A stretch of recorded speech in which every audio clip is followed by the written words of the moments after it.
everyone, Sophia here, my great challenger. Welcome back to my channel and another show and tell. Today I'm going to share with you my not so tiny collection of vintage earrings. I already did one video on vintage brooches, and I get it, not everybody wears brooches or likes to wear them or even think about brooches, but earrings, I think we pretty much all wear them at one point or another, whether they are clip, screw back, post earrings, multiple earrings, dangle, pearls, you name it. There's an infinity of choices with regards to earrings, and there's also an infinity of choices and style when it comes to vintage earrings. So I hope this video is going to inspire you to start a collection on your own, because I have some really beautiful pieces that I have accumulated and hoarded over the years. And it's also my hope that with this video you're going to discover what your style is. You'll see that my style is very consistent when it comes to the type of earrings, vintage earrings that I like. I like a sparkle, I like a rhinestone, I like a starburst type design. I'm not so much into dangles, even though for my modern earrings I do have quite a lot of dangles, but that's the modern stuff. I'm not going to show and tell that because you've probably seen most of them. The vintage, I'm pretty sure you've never seen these pieces because I don't wear them on camera for various reasons. One of them being that when I do stuff on video, it's always involving me moving around, not particularly dressed up. There's no need for me to wear rhinestones. Or I also don't want to further damage them because some of these pieces have missing stones, and that's the reason why. Coming soon, there will be a repair video as I continue to accrue craft jewelry pieces so that I can replace missing stones. So without further ado, let's go in and discover my little treasure and my tiny little box. It's a small box compared to the other one. My tiny little box of vintage earrings.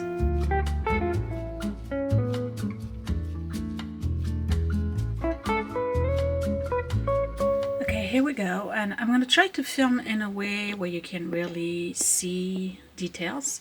But here are all of my vintage earrings, so let me just do a little scan and then we'll go one by one, starting from the top.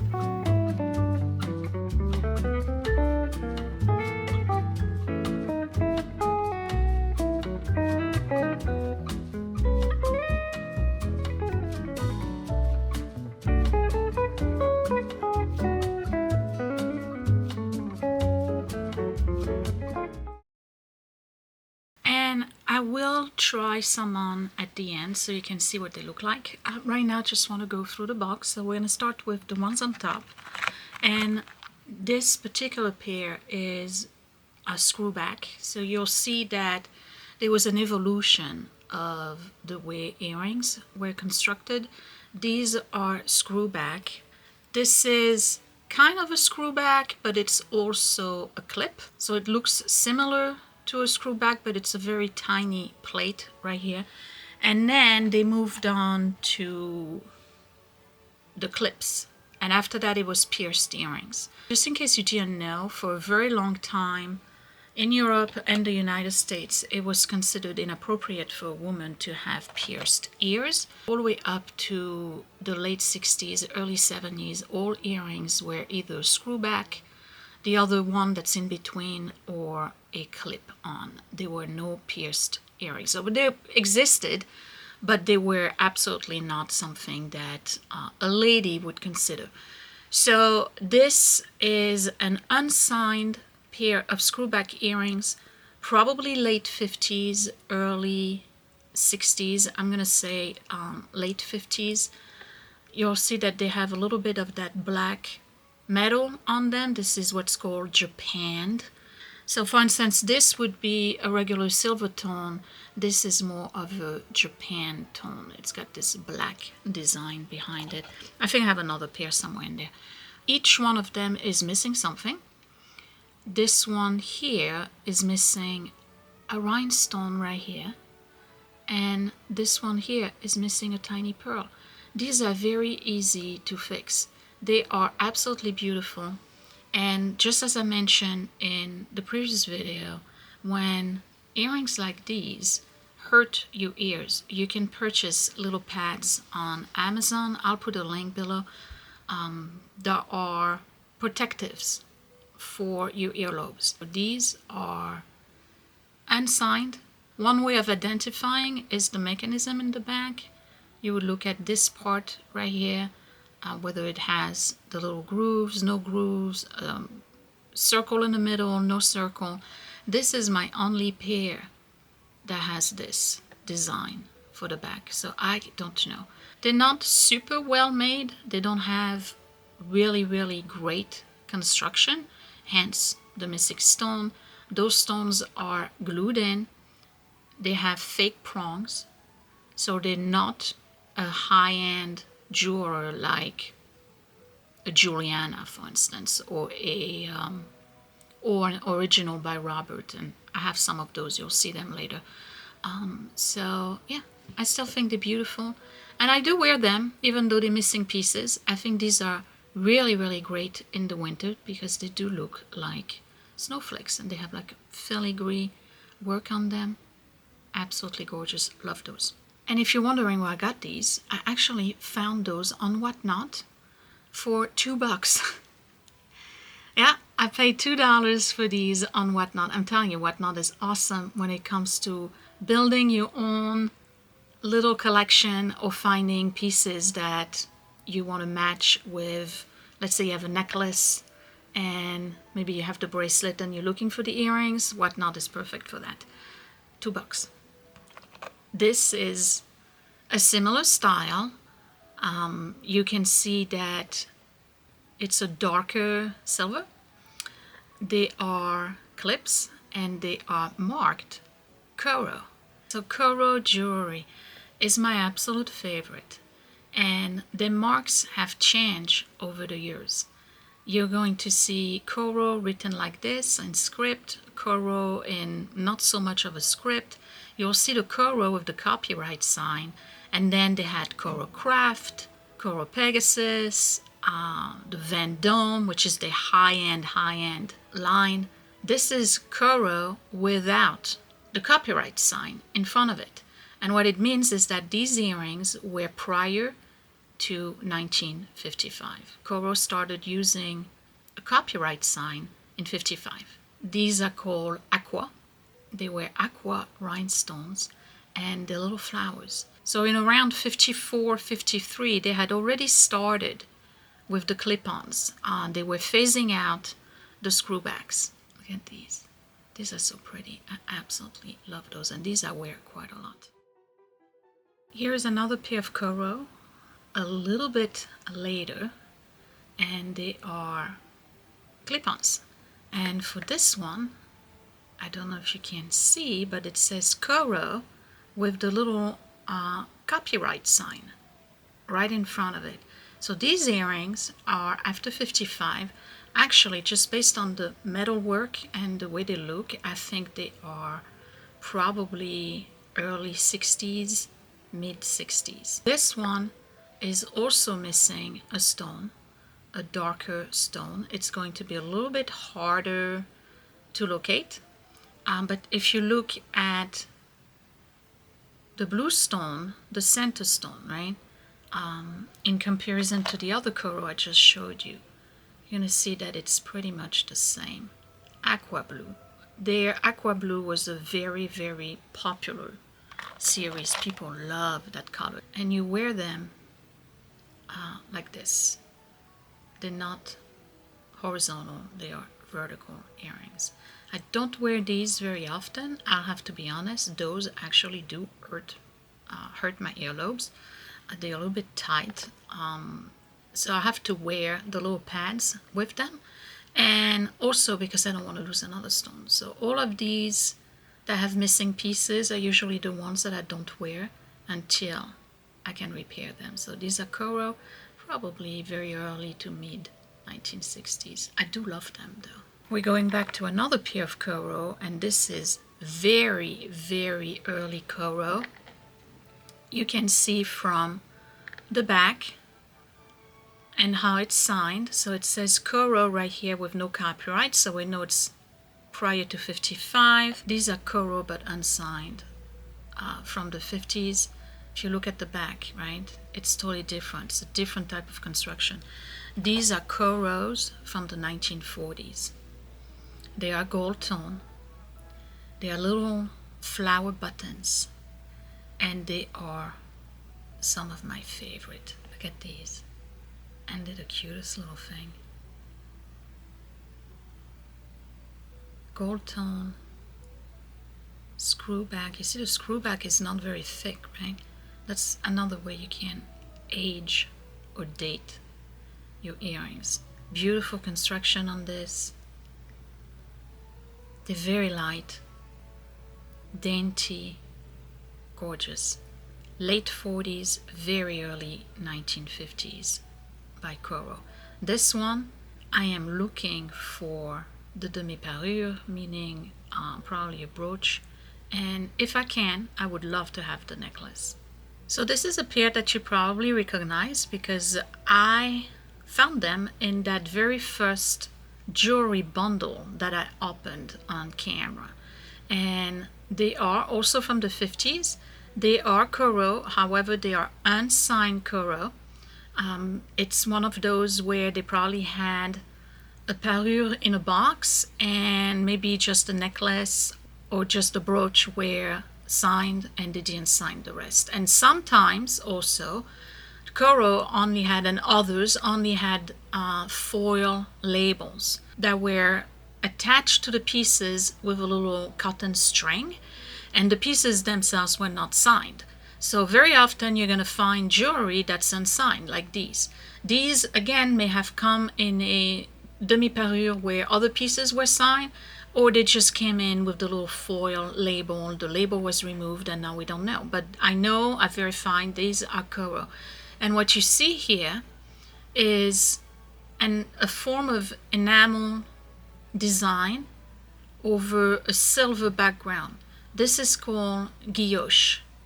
And you're going to find in the 50s that guilloche was a very, very popular design for jewelry. So you'll find brooches, necklaces, different types of earrings with that particular rose over a silver background. So that is called guilloche. I only have, in my entire collection, only have this. That is guilloche.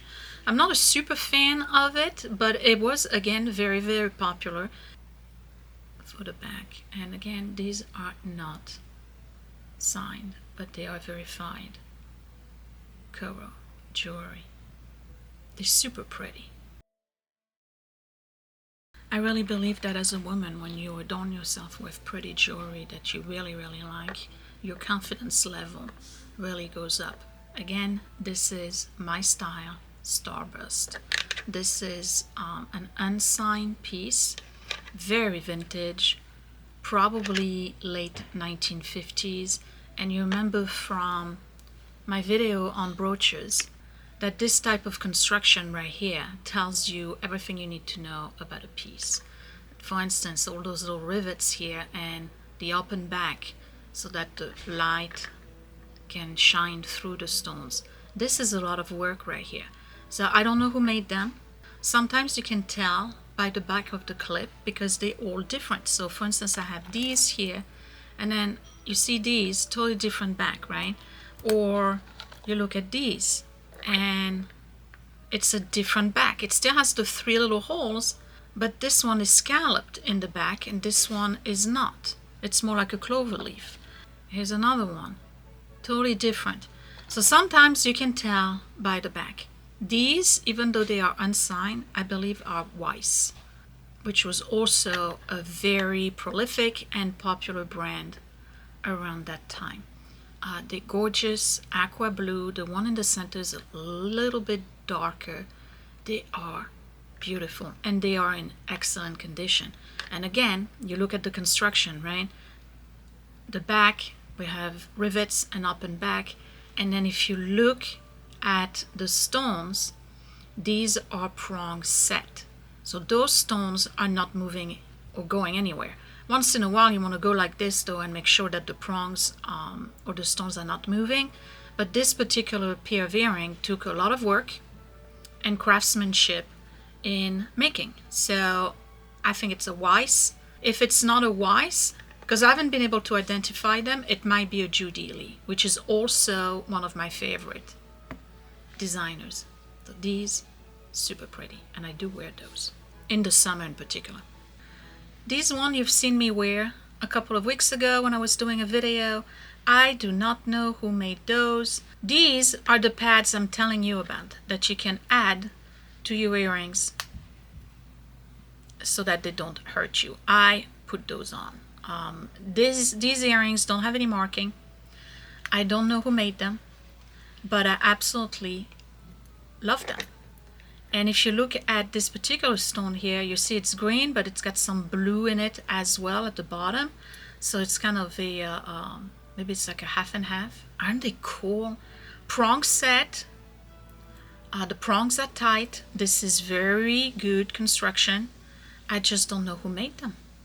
These are not old at all, actually. Well, old. They're still vintage, but they're not 1950s or 60s. They're more like 1980s. And again, I don't know who made them, but I would love to have the rest because I can see myself wear the necklace that matches. So we are moving on into another one of my favorite designer, and this is based on my browsing the internet over the years and looking at other pieces. I wore those a couple of weeks ago. You probably saw me or heard me talk about them. These are late 50s Charel, and it's basically spelled just like Chanel but with an R instead of an N. They were not a very popular brand, but they have absolutely stunning pieces, and every time I see pieces on the internet, they can be quite expensive. I purchased those on Whatnot and I paid $21 for those because I really wanted them. I love Charel. These are Aurora Borealis stones, and if you remember in the previous video I was talking about when that particular Aurora Borealis was created. It was patented and created in 1953, and it didn't start to make it into all of the jewelers for costume until maybe 1954, 1955. So these are mid-50s. Clearly we can date that from the Aurora Borealis, but also who the brand is. And you see the back, totally different, right? This is signed Charel here. I don't know if you can see it right here. Charel. I would love to find the rest of this set. Let's look at them in a close-up. I have all the stones, and even though these are not prong set, they were glued in, all the stones are here and they are original. Charel earrings, mid to late 1950s, with that japanned look, which is basically burnished silver tone. These could very well be my favorites. I love those, even though Coro is my number one, but I love those and I want all the Charel. I don't know why I love these.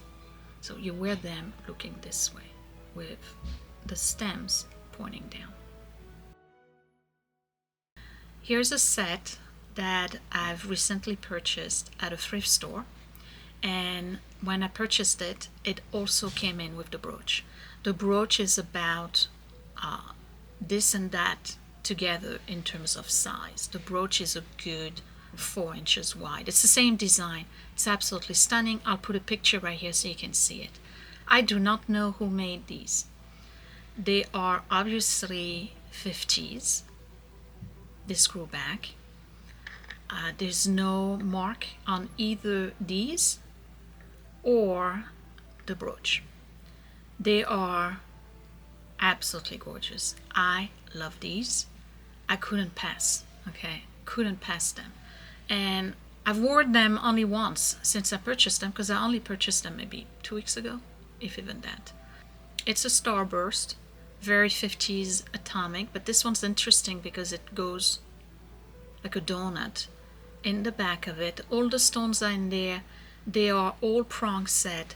This is a very good designer. I just don't know who the designer is. Neither does anyone on my groups. Some folks think that it might be a Schreiber. If it is, they are worth quite a lot of money. There's no stamps with regards to the gold finish either. So I cannot tell you if this is gold filled, which I believe it is, or if it is just a vermeil. Aren't they fabulous? Would you look at these beauties? They're very well made. And they could very well be Schreiber. I don't know. It's their style. Definitely is their style. But these are not cataloged anywhere on the internet. So I would have to go to an actual jeweler. They might be able to help me figure out who made those. But these are stunners. Okay, absolute stunners. These earrings are clip-ons, late 50s. Look at this. Isn't that kind of similar work? Remember I said that they were all copying each other? Where you have this ribbon, right, going around. These are not marked. I do not know who makes those. They are clip-on.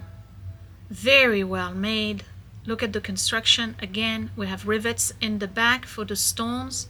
They are prong sets. And they also are some of my favorite. Would you look at these beauties? Oh, I love these. And I think the gold filled. Construction is superb on this. It really is. But again, no marks. So either it was a foil label or it was part of a set and they didn't mark the earrings. But eventually I'm going to catalog all my pieces and I will have kind of like a glossary of all of the backings, because that's another way, as I mentioned earlier, that you can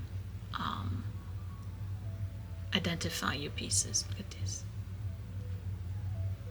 I hope I'm giving you ideas and I'm inspiring you to build your own collection of vintage earrings. You cannot find this on today's market. Costume jewelry today is, I'll say it, it's trash.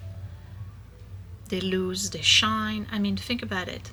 This is from the mid to late 50s, very early 60s, and they look like brand new because they were well made. Any piece of jewelry you buy today, if it's costume, you get maybe 2-3 seasons out of them, and before you know it, the gold is gone. You end up with this either a copper or some kind of other alloy underneath it, and they lose their sparkle, they lose their shine, they just no good. But again, you have to find your style, and clearly I have a style, right? Okay, these are interesting. When you go on Whatnot, sometimes if you are a first-time buyer, the seller would give you a little gift, right? And I had purchased a pair of earrings, to be honest, I can't remember which one, on Whatnot, and they gave me these as a little gift, part of, a welcome little gift. They obviously are vintage, they are screw back, but they're not really great quality if you look at it, right? And I'm not dissing the seller at all. I'm just saying, when you compare to the other earrings that we've looked at, you can tell that this is not the same type of construction, right? They are unsigned and they are bows with channel set, almost diamonds, well, rhinestones. No prongs, just glued in. Again, I have no signature on those, but I tell you who I think it is. I think this is either Napier or Sarah Coventry.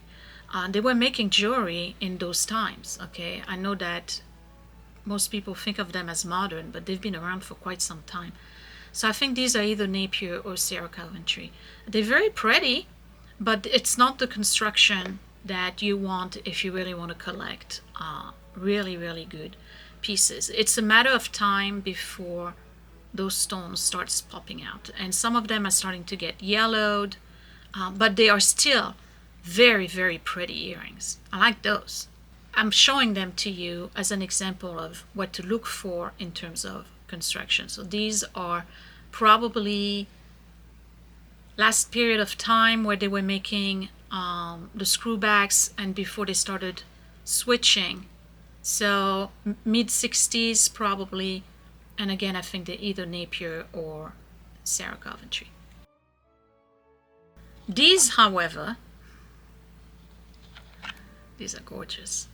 Okay, so these are very old screwbacks. They are carved celluloid. They're plastic, carved celluloid. And these are from the 1940s. Very early 50s, mostly 1940s. I have no maker on them. They are screwback. They are not in the best of shape. You see this screwback here is kind of off-center. They would have to be pushed back in. So these are very interesting to me because they are very much the style that you would see in the 1940s. They weren't doing the rhinestones too much because it was either going into the war or right after the war. Everybody was rationing. Glass making kind of went down a little bit because it was needed for the war effort, but jewelry was still being made. So enter bakelite, enter celluloid, enter all sorts lucite. All of those plastic type started around that time to make for the making of jewelry. So that's how you can date your pieces. This is late 40s. It might be either during the war or right after the war when the rhinestones were not that readily available. And then you go into right after the war, early 50s, boom, we start making a lot of rhinestones, everything sparkle, rejuvenation of the economy. But this is a little bit more sober. I absolutely adore those. And they are meant to copy the British style of earrings that were porcelain. So Staffordshire, all of these guys in England, Trent on Stoke area, were also making these type of earrings, but they were making them out of porcelain. This is for the affordable market. This is for the lady who wants the look but can't afford the British one, plus they weren't imported all that much. So enter carved celluloid. So again, they show a lot of wear in the back, and I have no maker on them. They were probably a department store, and another one who probably had a foil label that you would remove, and then there was no name. Love these. So I hope I'm not done. I still have some more, but I hope I'm giving you like an idea of your style when it comes to wearing. I'm gonna wear some before I take a break because I need to put my camera on the charger. I'm gonna wear a couple so you get to see what they look like. We're gonna wear these because these are the latest edition and they are absolutely gorgeous. I love these. So screw back, you know, you start them on the inner part of your lobe and then you slide them, right? And then you screw them in. They can be painful, okay? After a while you're like, ugh, I can't stand it anymore. And then you screw them in, okay? But you can adjust the pressure. I don't have my glasses, I don't know if it shows well. Okay, and they're gorgeous. So let me put the other one next to my ear. I love these. Again, this is post-war, right? Because we got the stones, and it's the exuberant period of time where everybody got money, the economy is booming, everybody's wearing gold again, and lots of sparkle. Let me wear these Coro. I love Coro. And it's interesting because if you look at a piece of Juliana, which I don't have any, they're very expensive. If you look at a piece of Juliana, they're much better looking, but for some reason, I love Coro. And Coro did so many. Okay, here are my Coros. Let me move my hair out of the way. And they're beautiful. They're absolutely beautiful. I love those. Let me see, which other ones would you like to see? Well, the Charel you sew, these you sew. Oh, we're gonna wear these, which I think again are Weiss. So these are clip-ons. Similar, right? To the Coro. And then these. These you can wear during the day. Oh, and by the way, forget about the rules. Pearls only at night. Rhinestones only at main event. We don't follow rules anymore. Okay? You want to wear your sparkle at noon? Wear your sparkle at noon. Look at these. These are beautiful. I love these. I wish I knew who made them. But you're beautiful. Listen, there might be Schreiber too, who knows? And then, yeah, let's look at the possible Sarah Coventry, possible Napier. These are a little bit tight, so you just pull that a little bit, not a lot. And again, you start at the inner part of your lobe with this less flesh. And screw in. These are tiny, tiny screw-ons.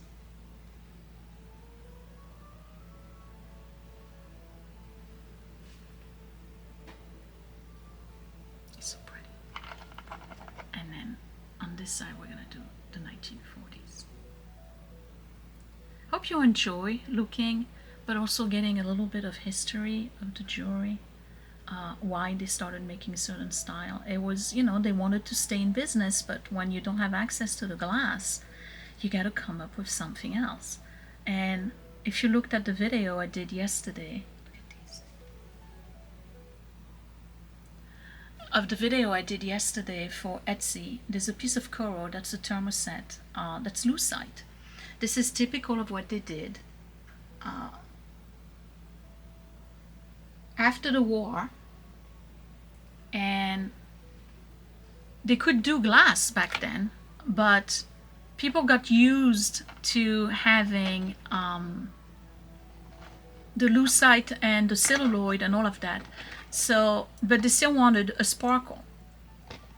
They didn't want a matte finish. So Coro created the lucite with the glitter in the back of it. And then they started doing inclusions in it. So you're going to see a lot of lucite, which is technically clear, with little glitter and gold flakes in it, or the moon glow, which they invented. That's an example of moon glow, right? Which they invented, which is basically the lucite with a color in it, and then they added shimmer to it. So when I come back, we'll do, let me see, 2 more pairs from the top row, and then we'll move down to the bottom where I have some absolutely amazing pieces. They are either, if you know about jewelry, they're either Miriam Haskell or original by Robert. We're having, and when I say we, it's me and my groups, are having a hard time actually pinpointing who the makers are. But they are definitely from that time period, and definitely the quality of these 2 makers, who probably are the top with Juliana when it comes to costume jewelry. I'll be right back. And to charge my battery a little bit. Okay, so these are also vintage. If you remember, I found those in that bundle bag that I opened on video a couple of weeks ago, if not a month ago. And I do believe they are Coro, but it's unsigned, so either they had a foil, which they did for a while, little tag, or they're part of a parure. I have found, I'll put a picture right here online, somebody at some point, it's no longer available, was selling the brooch that matches, and they too did not have the maker. So it's enamel on metal. They kind of like forget-me-nots, but in white. Enamel on the leaves, and this is one of the reasons why I think it's Coro, is the way the clip is shaped. And one of them, let me see, is it this one? It's this one. Is missing a rhinestone. Super easy to fix. Just find one the right size and glue it. Very little loss on the enamel. They are still in very good shape. I like those a lot. Now these are early 40s. Screw back. They had a little bit of verdigris, which I removed. You got to be very careful with the verdigris. That's one of the reasons why you'll see some of my pieces in little plastic bags, because it will spread and destroy your jewelry. You have to remove it carefully and then wash with a little bit of vinegar to remove it. But these are from the 40s, and they're very dainty. So they right before the war.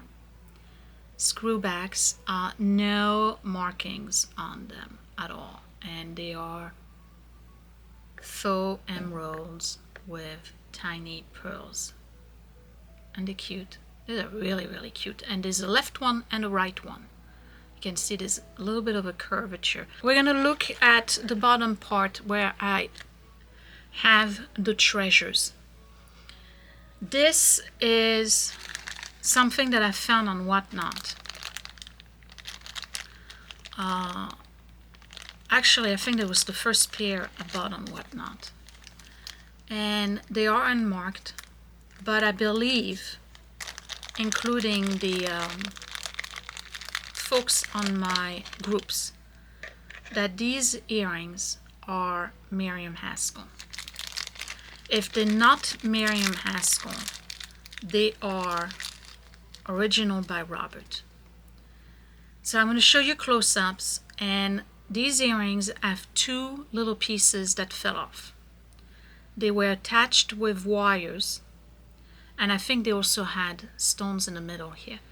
They were attached with wires, and the wires are still here. They have to be repaired, and that would be going right here, like this. Okay, let me give you close-ups. If they are Miriam Haskell, they are an absolute treasure. The only thing that I can say that's in the back is right here, and I don't even think you're going to be able to see it. We're going to see. Okay, it says patent. It's not patent pending, it's patent with a number. But very often, it's really not helping you, because the patent may be for the mechanism and not for the earrings. So it may just be for the clip, okay? Miriam Haskell was well known for doing this type of jewelry, and she was making these type of jewelry that look very 30s, 40s, but she was making them in the 50s. She's been around for a long time, roaring 20s and all. It is unsigned. I have to look at it with a loop. Maybe it is a stamp somewhere, but these are absolutely stunning. Look at this. So what do we have here? We have pearl, which is a faux pearl. We have rhinestones, and it's all articulated, okay? We have bigger rhinestones on the outside. We have this metal 3D flower thing. In the back of it, on the inside, is a big stone. It's a pearl. And then this piece was right here. So it would make a left side and a right side. So if you look at the other earring, this would go right here. I'm trying to put it together. Okay, so you would have a left side and a right side. These are absolutely amazing. I keep them in the plastic bag because I haven't fully cleaned them, and they still have, even though I cleaned them, they still have a little bit of verdigris. Let me show you a close-up of that. Right here, do you see it? So it still has a little bit of verdigris inside. Technically, what I should do, considering the quality of these earrings, is take them to the jeweler, have him entirely disassemble them, take out the wires, renew the wires, and clean them out. They are amazing. So again, my groups and I are in agreement. These are either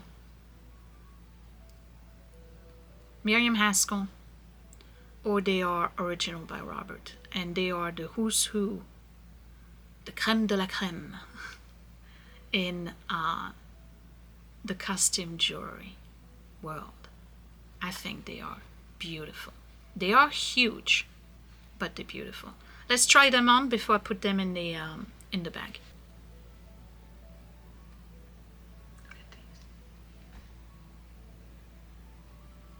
They're fabulous. They're absolutely fabulous. They're chunky, okay? They're big earrings, but they're absolutely fabulous.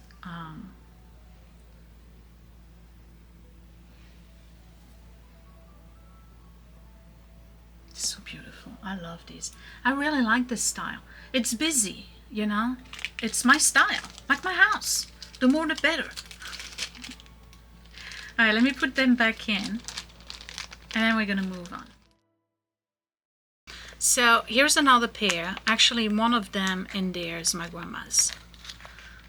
But I'm gonna pull these out. There's another pair that we are all wondering who made those, and we believe these are 1940s, either Coro or original by Robert. I've had people tell me that there's a Coro signature in the back. I am not seeing it. Now let's look at the back. These are really cool.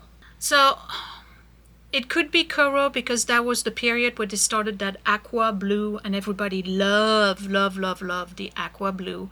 It is well made. It definitely is their style.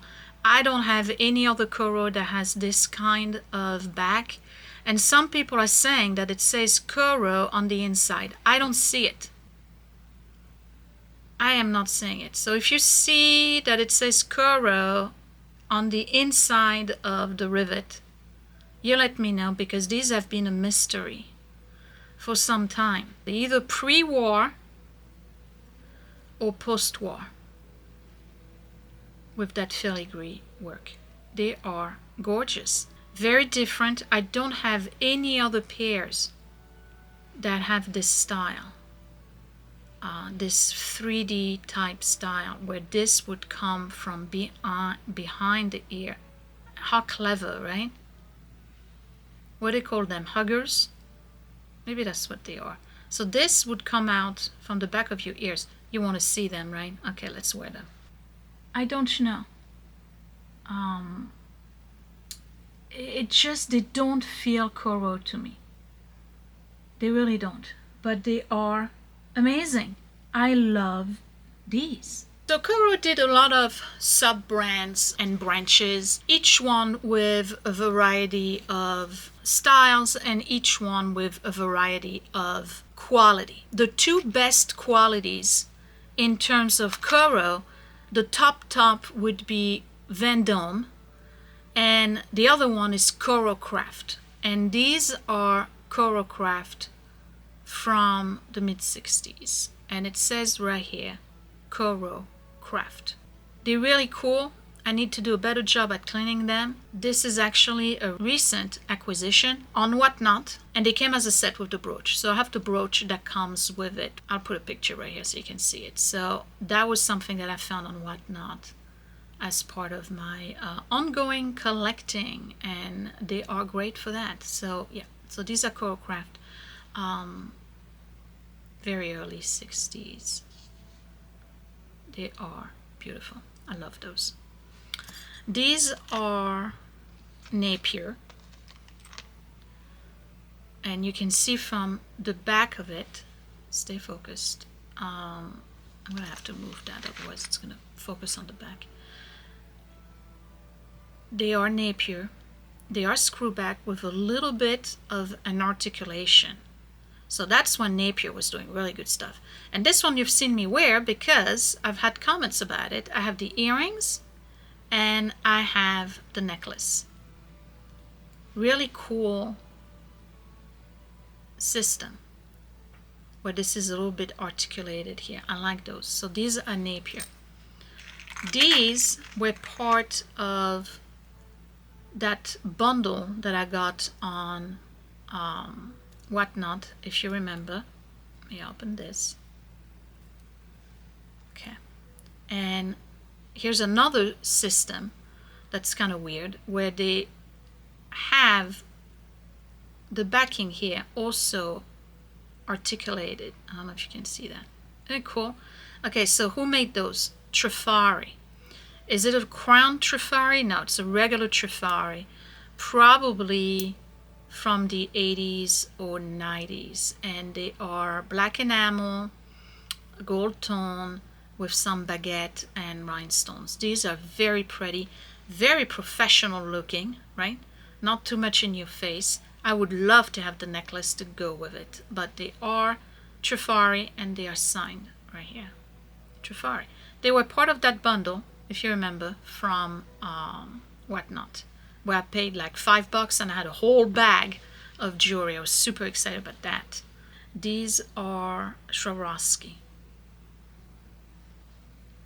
So we have tiny, tiny Swarovski huggers. Is that what we call them? Call them huggers. I probably need to change this pad right here. You just, cut it out and put a different one, but they are Swarovski crystal. Same time period, late 80s, early 90s. These I had purchased for my mom years ago, and she doesn't wear them because they hurt her. And I can see why, because they hurt me too. You can hear it, right? They are a little bit too tight, all right? But she did wear them because you can tell they have some wear. And these are Joan Rivers. And I bought them in the very early 1990s. I think I bought them on QVC, actually.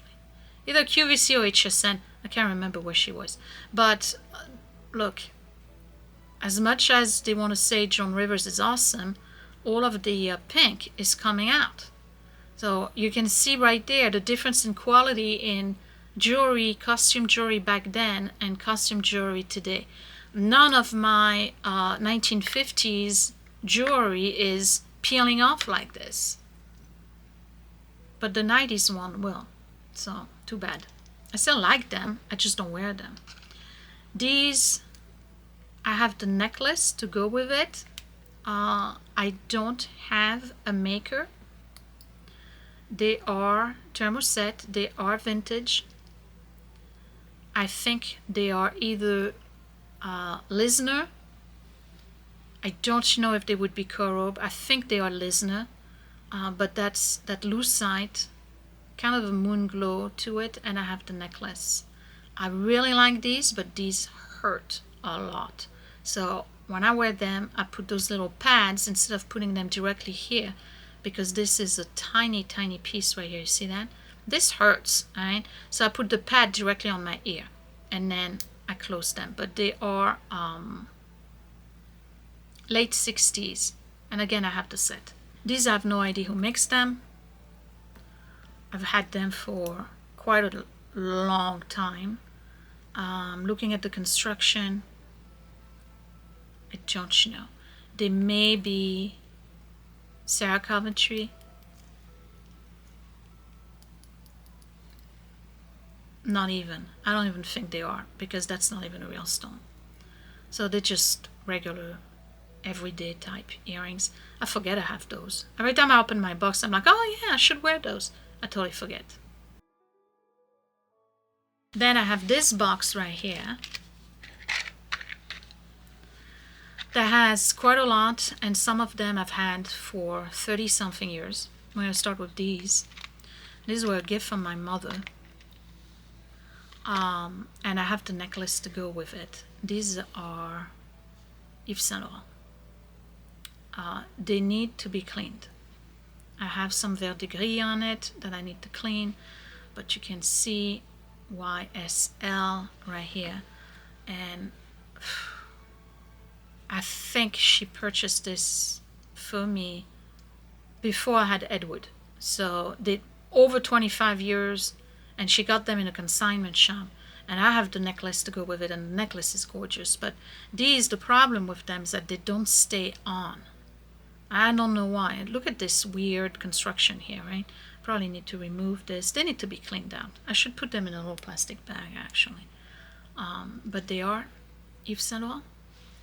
And then these little door knockers here, you've probably seen them on me a couple of times. These are Christian Dior door knockers. They're called door knockers because they look like door knockers. It says right here,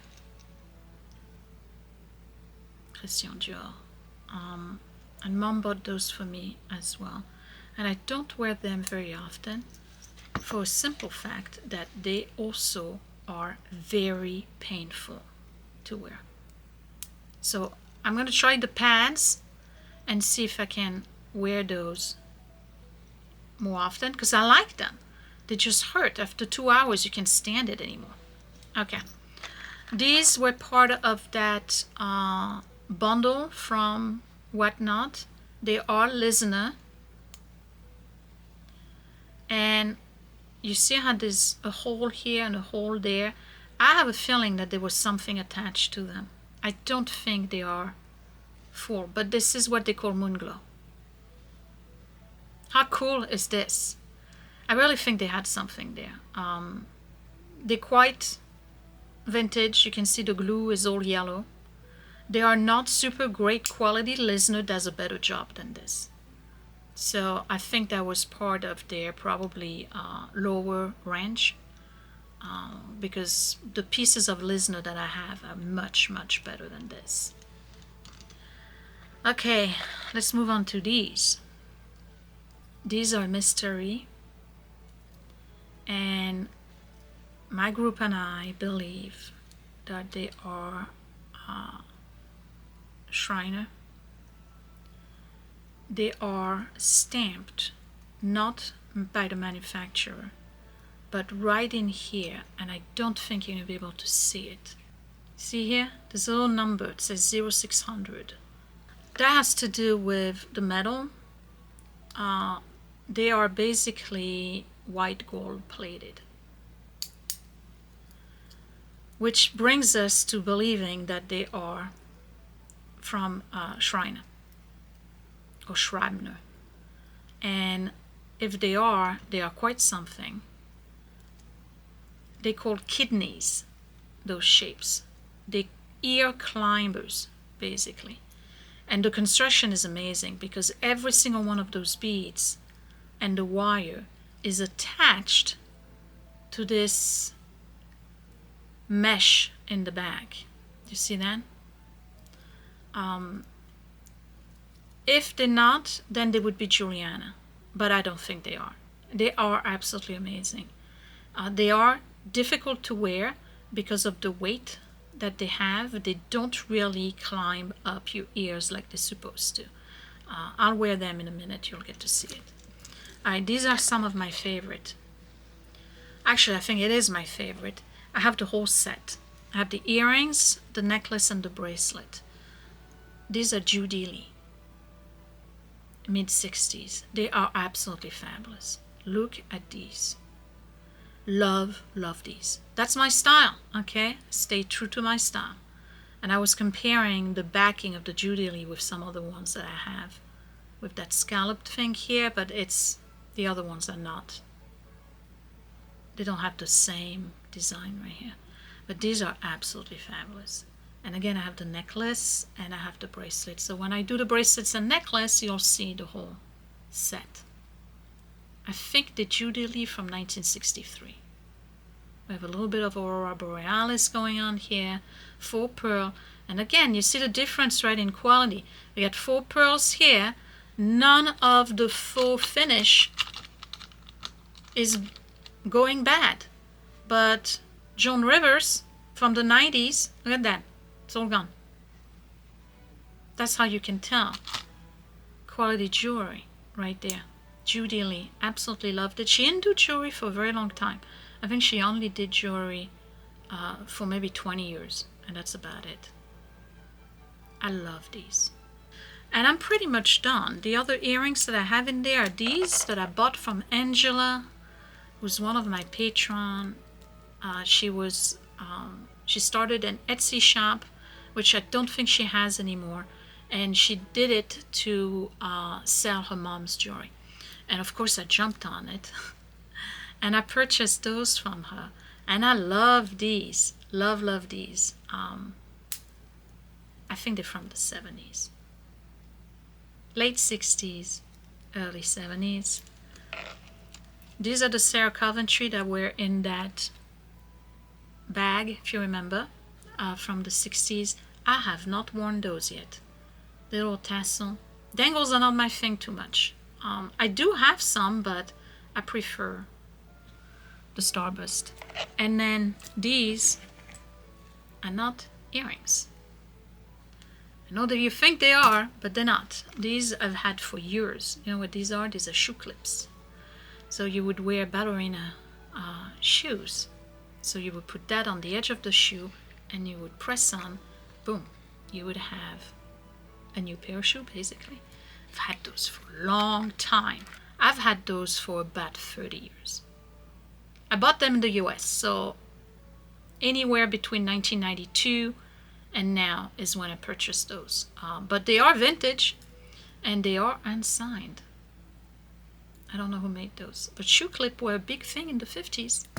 So, yep, these were my earrings. So let's wear some of those that I have on the table, and then I'll say goodbye.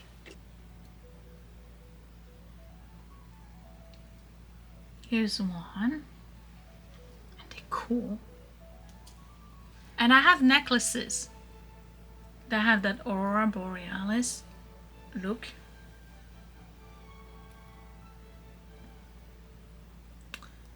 They're really cool. So the kidney shape, you have to move them this way a little bit. Otherwise, if you put them as ear climbers, they fall off. But they are super cool. I love these. Wear your stuff. Wear it during the day. Nobody cares. Okay. These, which are my favorite. I said it from the get-go. Judy Lee and Coro are my favorite. Look at these. And they're beautiful. I think they're beautiful. And I do wear them by themselves, or sometimes I wear with the necklace and the bracelet. Oh, that's the bracelet I fixed in the last video, you remember? I've been wearing it. And then let's see. Oh, Angela, if you're watching this, you haven't seen me wear those. Here are your mom's earrings. How cool are they? They're really cool. Super cool. Love it. Okay, we're gonna try those. Here are the Christian Dior that hurt, like so bad. They don't hurt right away. They hurt about 2 hours into wearing them. They're starting to hurt. Here are the Yves Saint Laurent. I think you've seen me wear those. I tend to wear those a lot around Christmas. Let's try these guys, because those listener are intriguing to me. I'm pretty sure there had to be something on top or at the bottom. Okay, here are the listener. They're really cool. I like those too. The Coro Craft, I think I did a video a couple of weeks ago where I was wearing them. Love these. Love these. God, I love Coro. And then the Trifari from the 90s, right? Okay. Yeah, these I love, but boy, do they hurt. It's because of that stupid little thing right here. Like, why do that? I want to find out who made those. I'm pretty sure it's, I don't know if they're listening. But anyway. Oh boy, do they hurt. I gotta put pads on those. But the necklace that goes with it is fabulous. Okay. These were my earrings. So, in conclusion.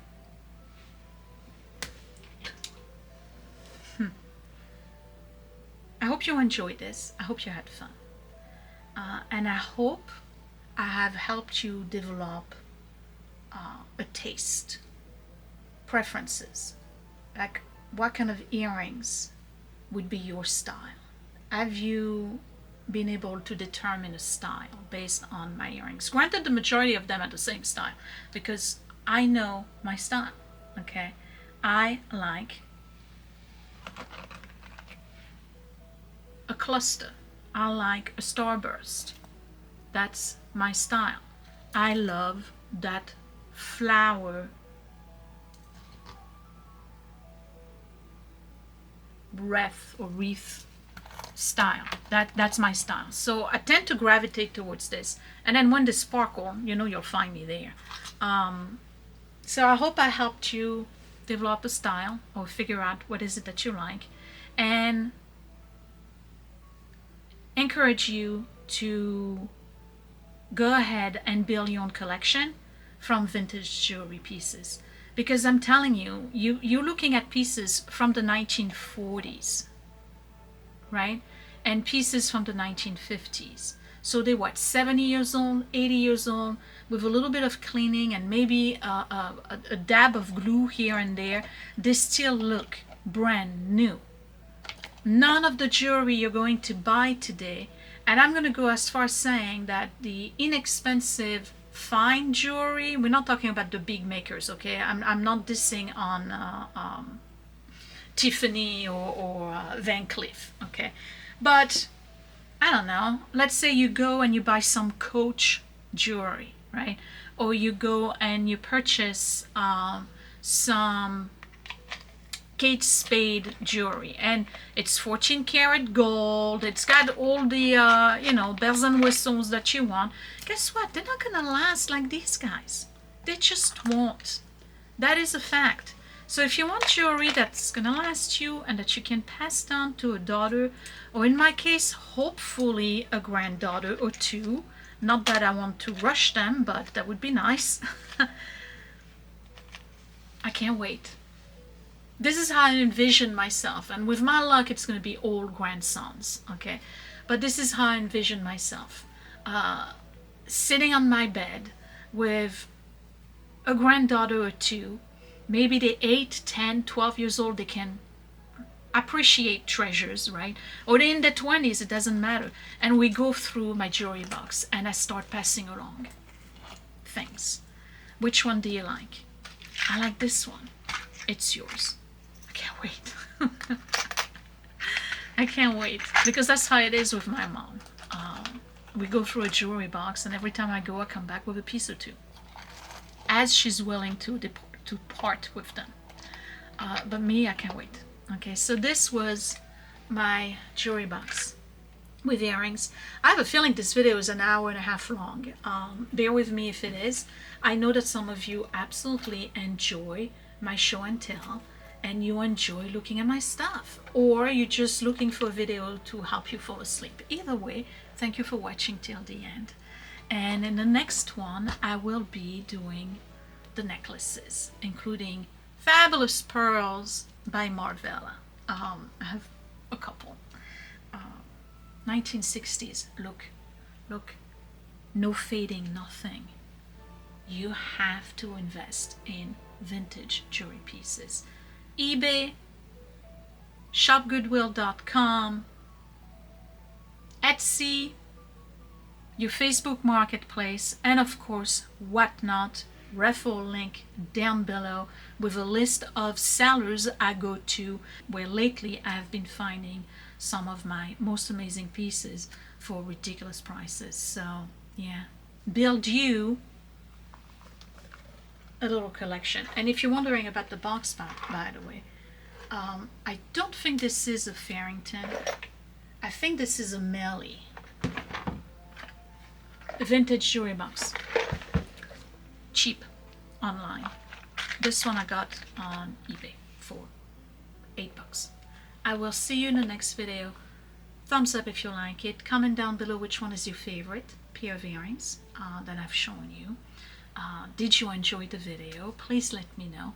Don't forget to subscribe right here in the corner and hit that bell button so you get notified whenever I post a new video, including the incoming bracelets and necklaces video. Now you're probably wondering, well, what about rings? I barely have vintage rings. Do you believe it? I barely have vintage rings, and I'll tell you why. Because I'm a yo-yo dieter, and I'll have a beautiful vintage ring. Within a year, I can't fit it anymore, and then within 3 years, I can fit it again, and then I can't fit it anymore. So I pretty much gave up on vintage ring. I have a few. I have about 4 or 5. Should I invest in vintage rings? Probably, but I'm too scared of not being able to wear them, because these hands change in volume on a regular basis, and vintage jewelry you can't really resize. Okay, enough talking. I will see you in the next video. Thanks for watching. Bye.